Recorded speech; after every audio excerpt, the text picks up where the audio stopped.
In Ukraine, protesters blocked the government building in Kiev as they continued to push for the resignation of the government of President Viktor Yanukovych. Opposition leaders have called for massive protests and a general strike to challenge Yanukovych's decision not to sign an association agreement with the European Union.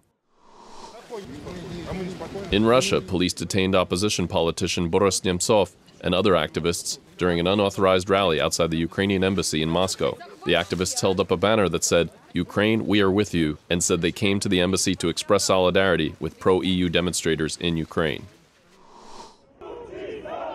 In Yerevan, opposition groups rallied to protest Armenia's plans to join a Russian-led customs union as Russian President Vladimir Putin began a visit to the country.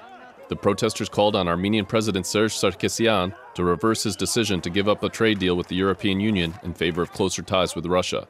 Police blocked access to the presidential palace and detained a number of protesters. In Kyrgyzstan, thousands of supporters of former parliament speaker Akhmatbek Keldebekov stormed the headquarters of the regional government in the southern city of Osh. Keldebekov, a native of the Osh region, was arrested last month for alleged financial misdeeds while running the state social fund and tax service several years ago. Supporters of the former parliament speaker say his prosecution is politically motivated.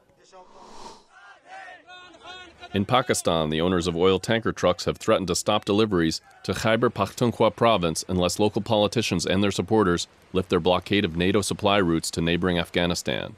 Activists from Tehreek-e-Insaf, which is the province's ruling party, have been attempting to stop NATO supplies to protest U.S. drone strikes inside Pakistan.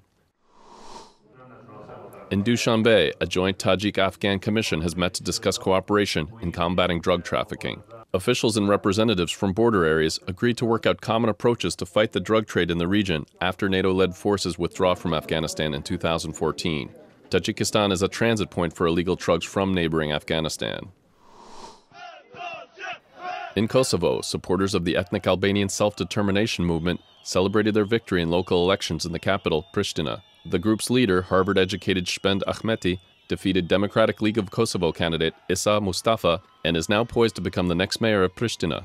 The Democratic League of Kosovo, however, defeated Prime Minister Hashim Thaçi's Democratic Party of Kosovo in other ethnic Albanian areas.